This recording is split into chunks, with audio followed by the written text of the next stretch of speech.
Hey everyone, welcome back to my YouTube channel. My name is Andrea. I am the Knitting PT. You can find me here on YouTube and on Instagram where I post make yourself care reels and I talk about all things knitting and yarn related. So today is a special episode.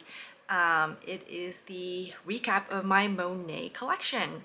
So if you're new here or you just started watching recently, you don't know what I'm talking about, the Monet collection is basically a project I undertook in the year 2021 where I decided to knit a sweater for every month of the Red Pansies Monet Impressionisms Club.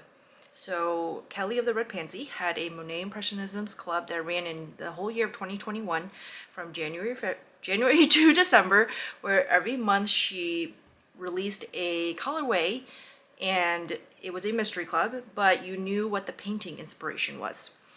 And so after I purchased January's, I decided to take the plunge and knit a garment for every month. And I decided to do this because I wanted to push myself out of my comfort zone. I wanted to challenge myself creatively. I'm someone who is very by the book. Up until recently, I was I followed patterns like they were, I guess, instead of looking at patterns as guidelines, I looked at patterns as like, I must follow every single step. I was too scared to modify things. I was too scared to sub in different weights of yarn even. And I was scared to play with color. And doing this Monet collection the past year has really pushed me creatively, has pushed me to think about color in different ways. It has pushed me to think about how color looks on me in different ways, in a way that's been very freeing and very exciting. And so a couple weeks ago, I finished the final garment for December, and I am now doing a recap episode to kind of talk about the entire year, talk about my thoughts. I did put up a question box in my Instagram stories asking you all for any questions you had for me, so I'll be answering those at the end. And yeah, it's a bittersweet moment. I'm amazed that we're here, that I knit 12 garments in the past year. I think I started the first one in February of 2021 and I finished this one in April of 2022. So a little bit over a year. I'm amazed that we are here. I'm amazed at what I've accomplished now that it is all kind of stacked in front of me right here. Yeah, and it's bittersweet though because I really enjoyed this challenge. And as much as I enjoy the challenge, I do need a break too. And in the process of this, Kelly has become a really, really dear friend. So I'm so thankful for everything that this collection has brought me. So let's dig in. So first, what I'll do is I'll go through month by month and tell you, the pattern, the designer, the colorway. I will also pop a little picture of the painting on the sides here so you can kind of see. I think Kelly really did an excellent job just translating the paintings into colorways. Yeah, I'm continually blown away by her and her work. So check her out if you haven't yet. And then at the end, we'll dive into the questions. So first is January. And if you see me looking off screen, it's because I am looking at my notes. There's so many things that I had to type out my notes for everything, or there was a really good chance I would not remember anything. Anyway, the painting inspiration was Houses of Parliament, London. And this is the French Terry Pullover. It is by Susan Lin. She's Uni Knits on Instagram. And I will link everything below in the description box too. So this is a honeycomb brioche all over pullover. This was quite the challenging pattern. It was challenging. I will leave it at that. I'm very pleased with the results, but it was a very challenging knit for sure. Even for myself, where I consider myself a pretty intermediate to advanced knitter too. This was a test knit I did. But yeah, look at how beautiful this is. January's color just really glows a lot. This is on fingering weight. I did order more January on DK weight because I wanted another garment in January and I wanted it on a DK base because I love DK.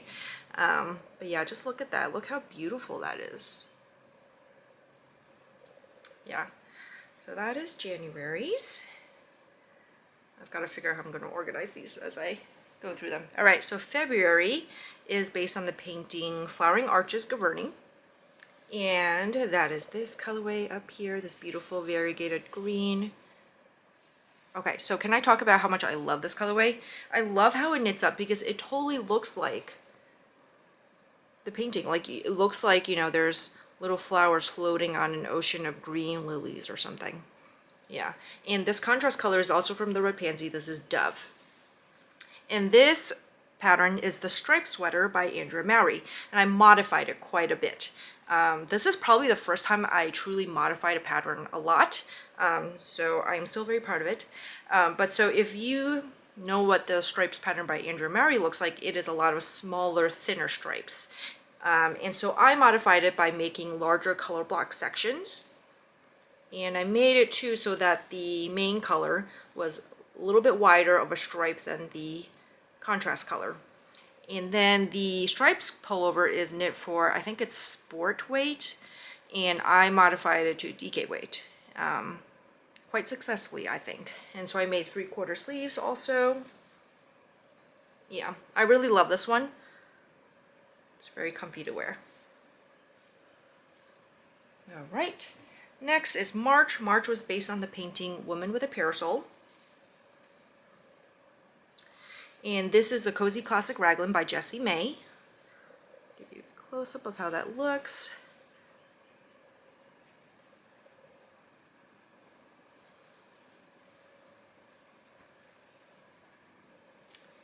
And, whoop, things falling over. April was based on the painting Sailboats Behind the Needle.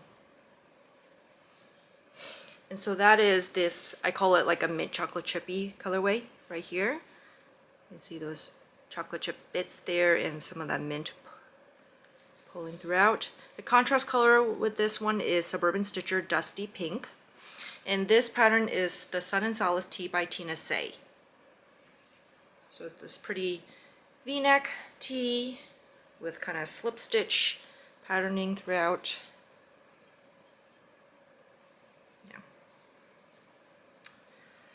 May's colorway was Soleil Levant, and this is the Open Edge Tee by Jessie May. You can see the details there and on the sleeves. It's quite cropped actually. What I found was that some of my knits do tend to like shrink back to pre-blocking size after they've been sitting or blocked for a while. But yeah, I love May's colorway. Look at how that knits up. It is beautiful. Yeah, this one was an unexpected love for me. Like this colorway is not usually something I would go with. If you've noticed, I tend to knit a lot of cool colors. I don't really go for oranges or yellows very much. And yeah, but I really loved how this one turned out and how it knitted up too. All right, June is Morning on the Seine, and this is a Petal Party Crop by Samantha Guerin. I super love this one. This is one of my favorite colorways. I'm a blue gal, and like look at that blue and look at that depth and look at the speckles throughout, the dark blue speckles. Yeah, and I also really love this pattern by Samantha Guerin, the Petal Party Crop. Like look at the pearl rich details on the side there and the lace. Like it's the cutest little tee to put on over a dress or whatnot. Yeah. Right, in July was Water Lilies, one of Monet's most famous paintings, and look how stunning this is. This is the Calamity Tee by Joey of Winter's Weather Knits.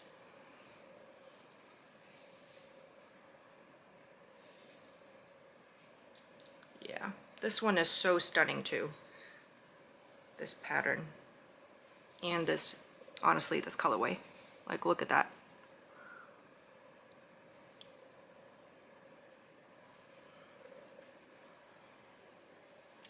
August was Autumn Poplars, and this sweater is the Nirvana Sweater by Annie Haas of This Bird Knits.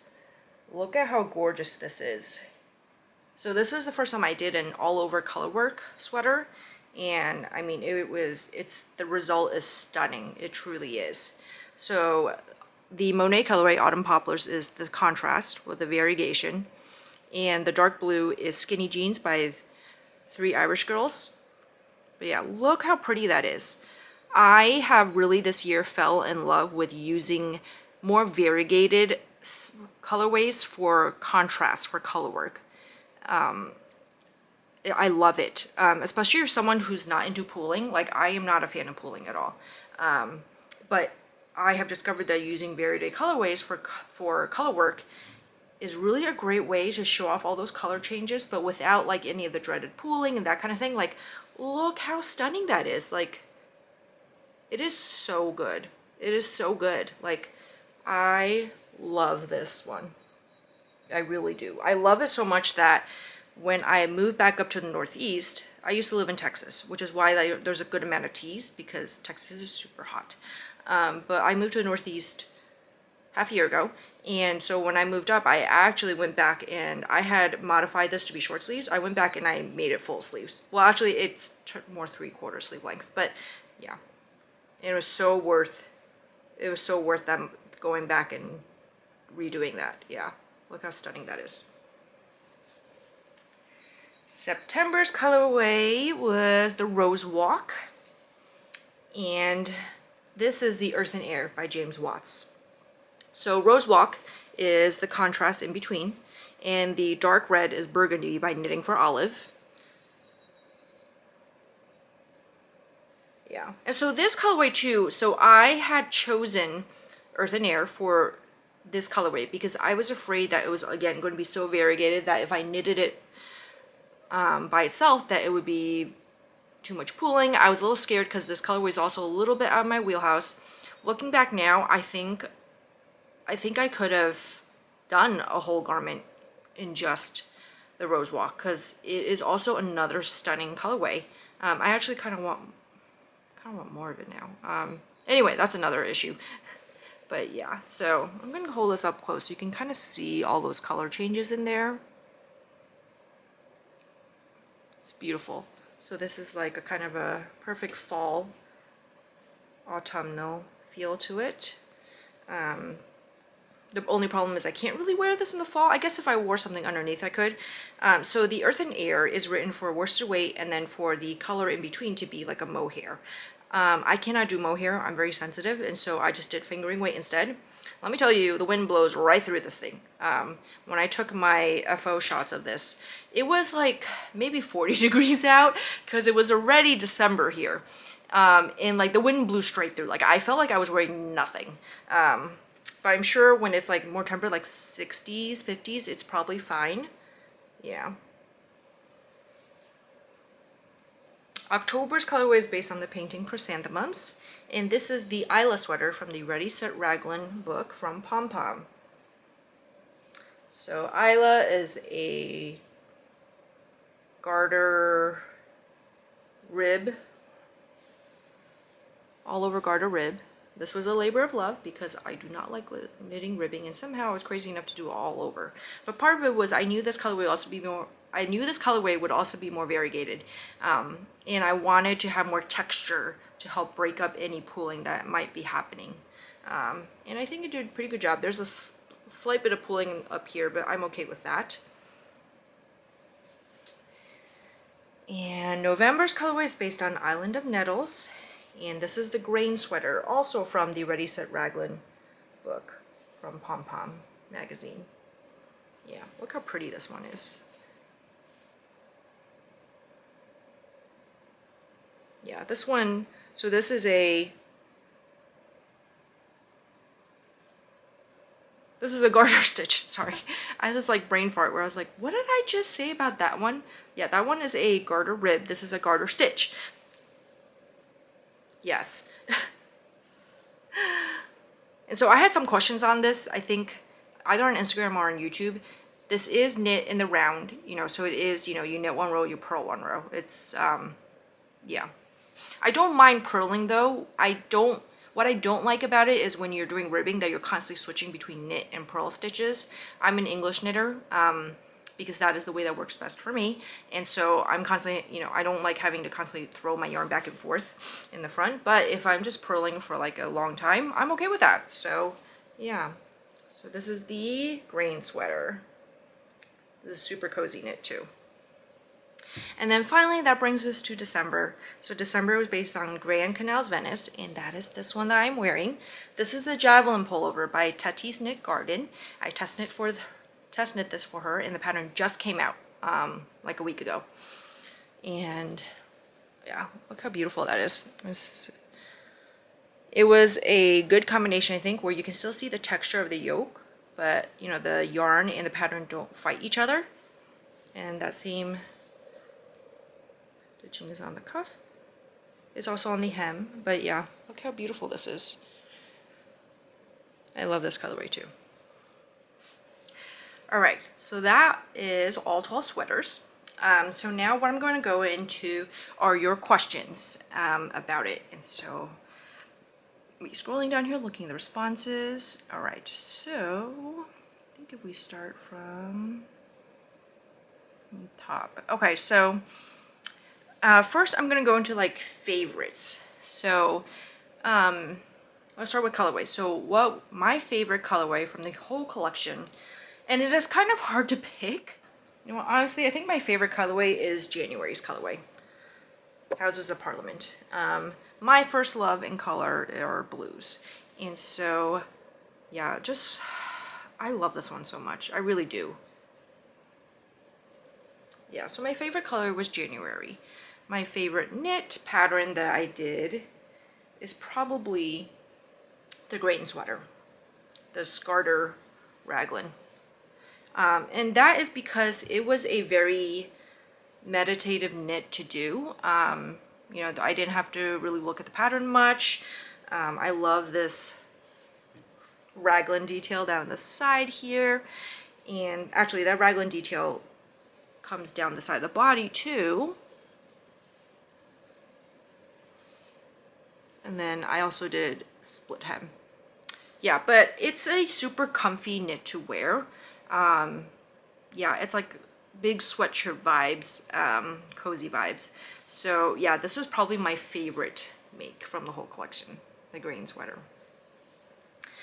Let's see, next question.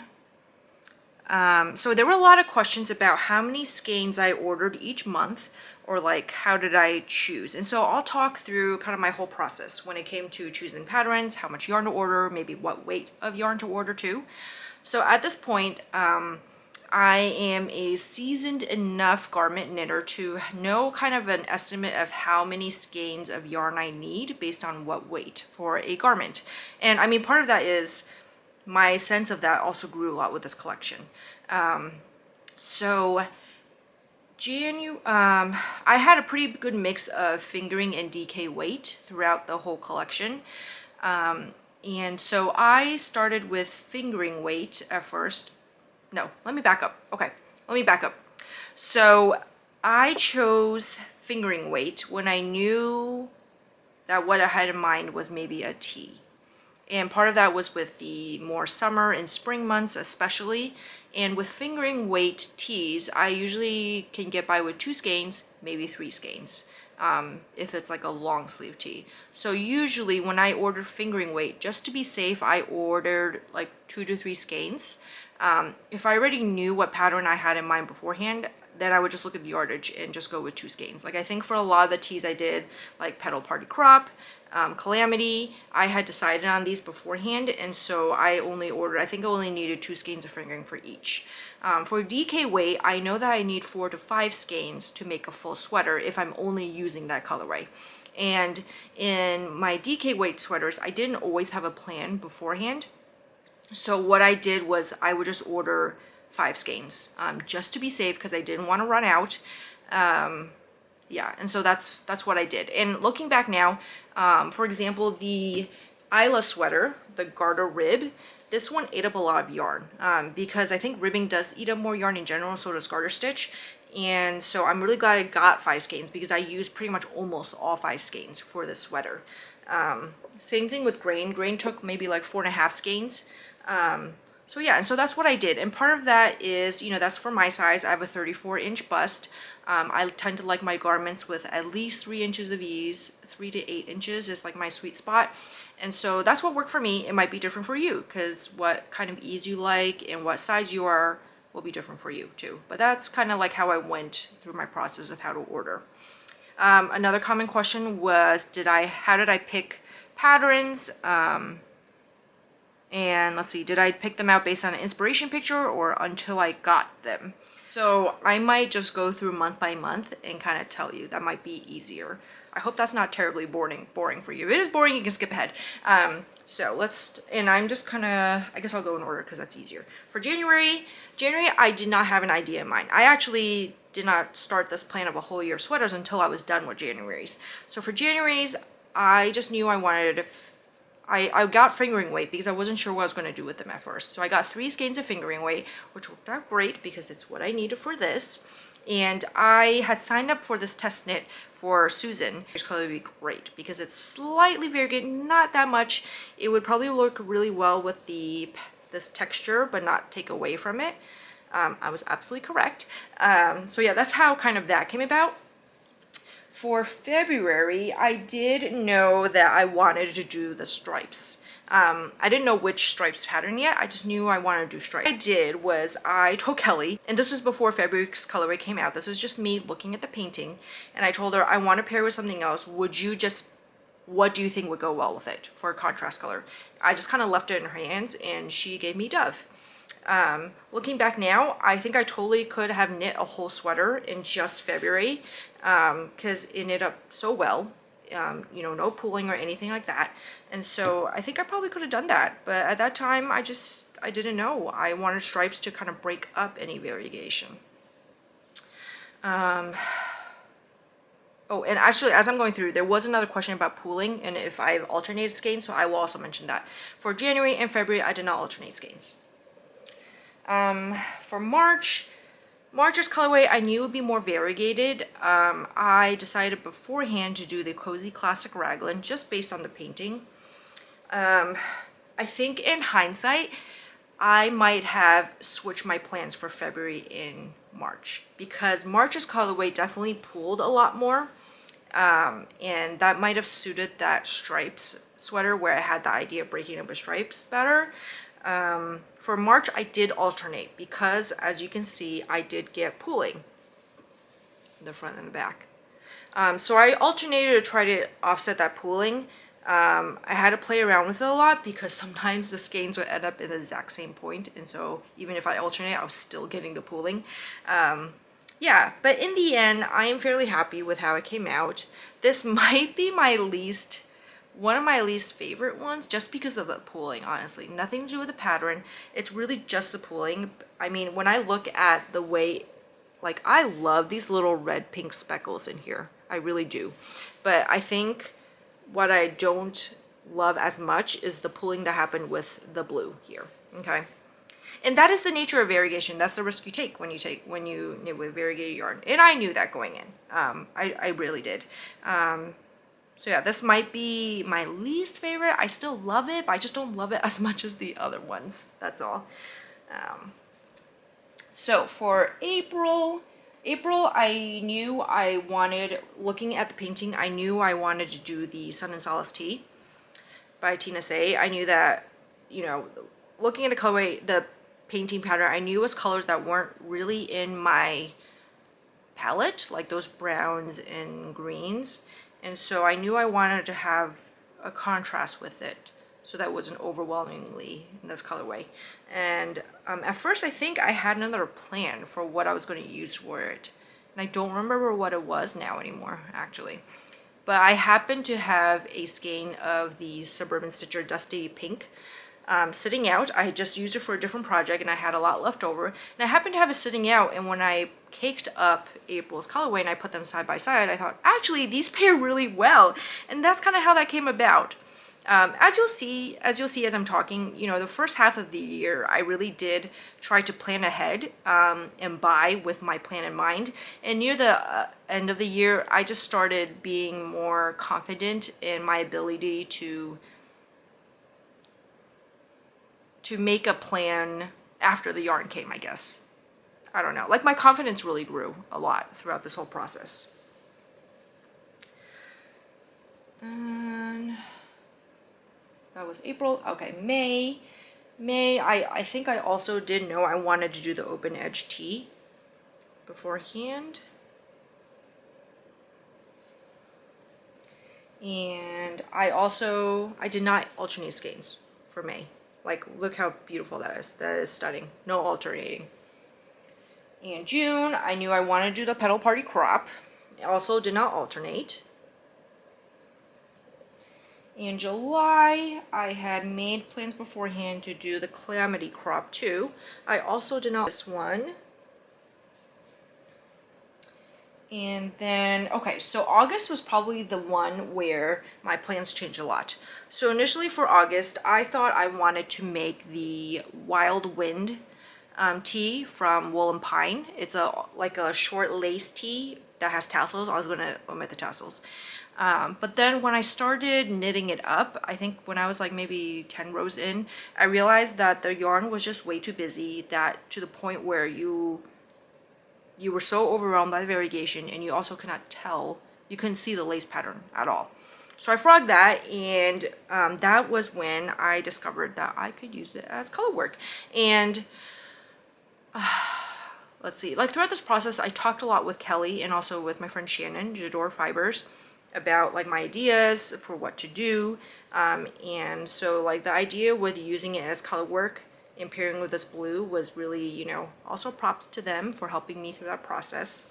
And yeah, so this was, August was one where I did switch my plans completely. But I'm very super happy with the result. Also, again, no alternating skeins because I was using 2 colors at the same time.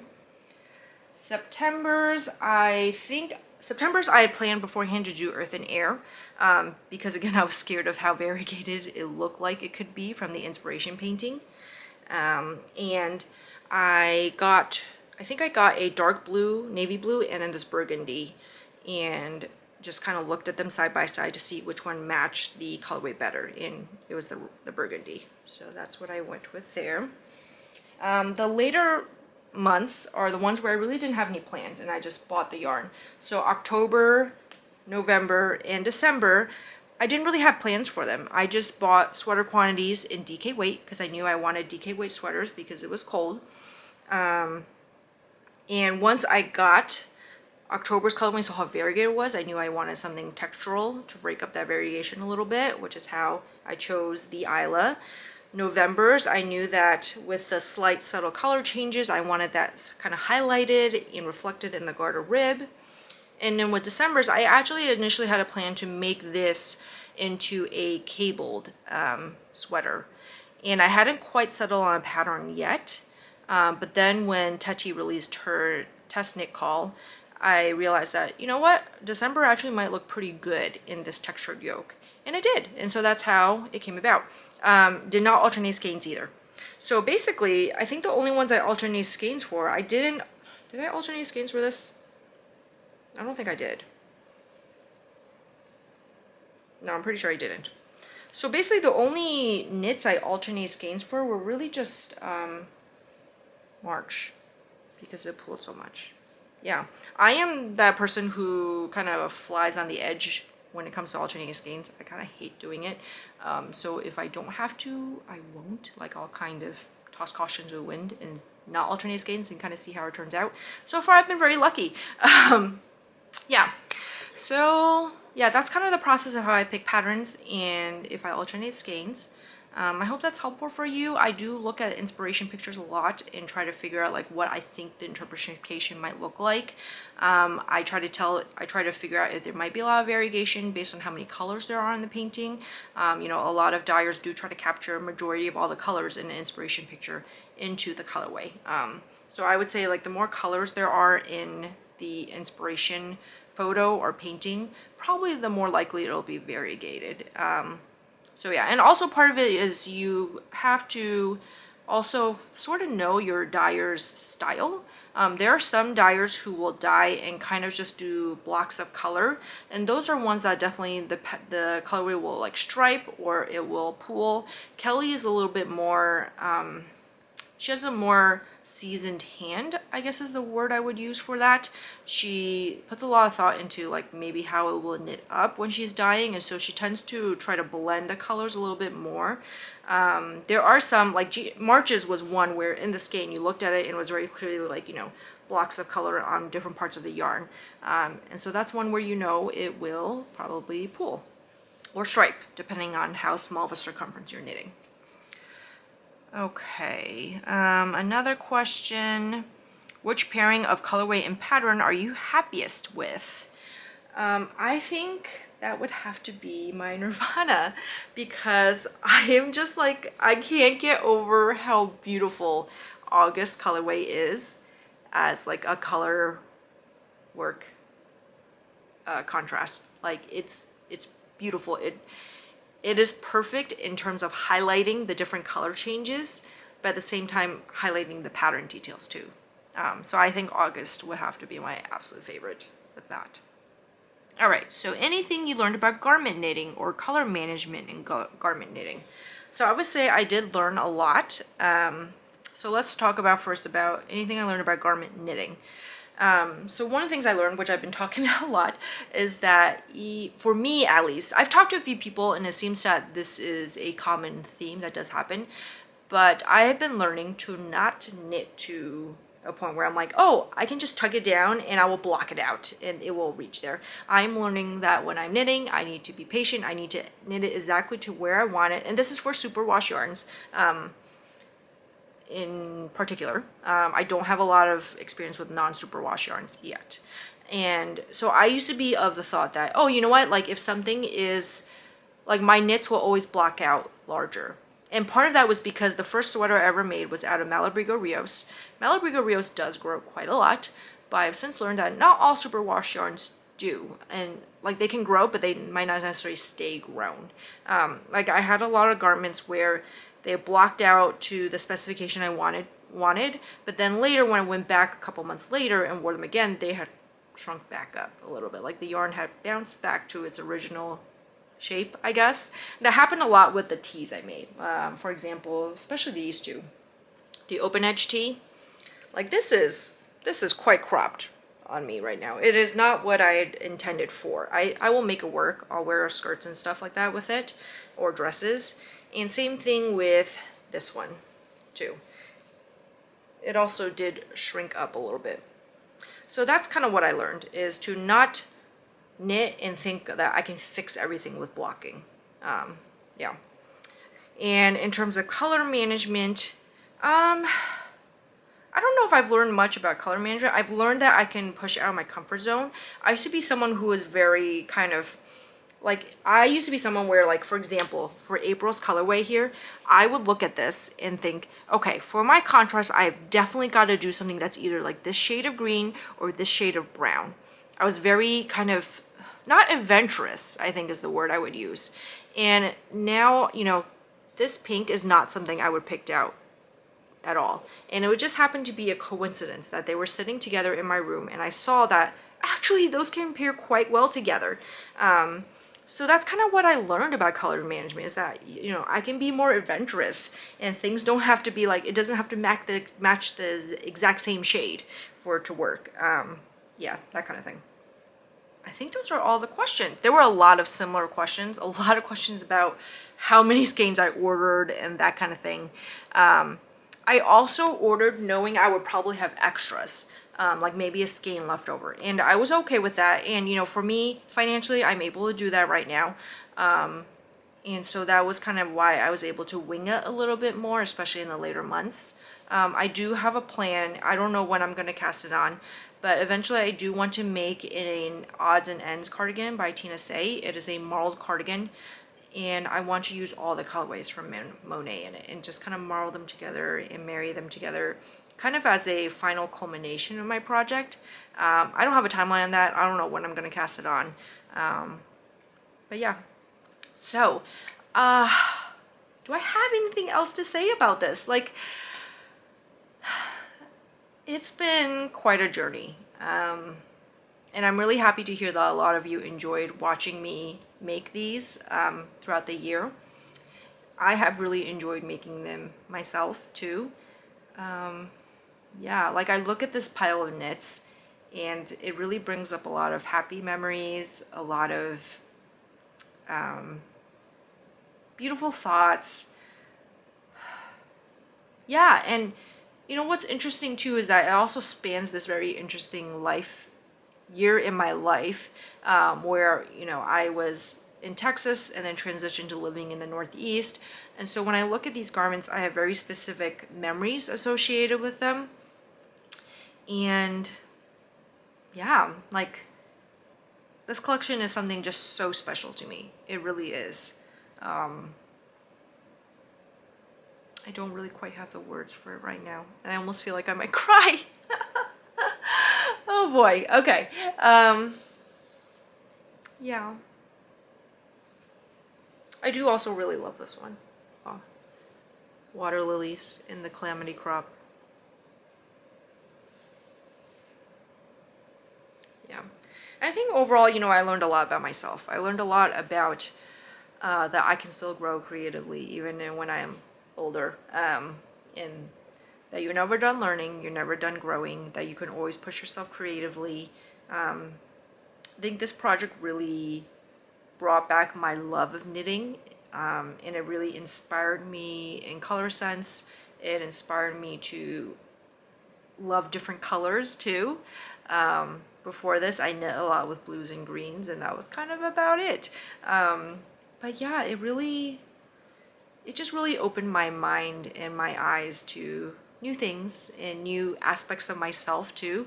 It also pushed me to think more creatively with how I style my knits too.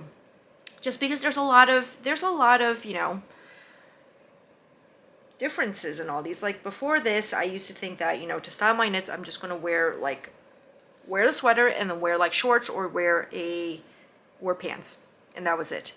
But I think especially with the tees, it really inspired me to start to think about how I could wear them with skirts, with dresses. How can I wear these things differently? Yeah, and I'm so happy with this collection. If you're someone who you're feeling like maybe you're getting stuck in a rut creatively, or you're feeling like you're up for a challenge, I recommend doing something like this. You know, it doesn't have to be a year-long commitment like I did. It can be something as simple as, you know, buying like a few colorways that normally you wouldn't go with and trying to figure out how can you make these into a garment or into an accessory that you will love and that you will wear.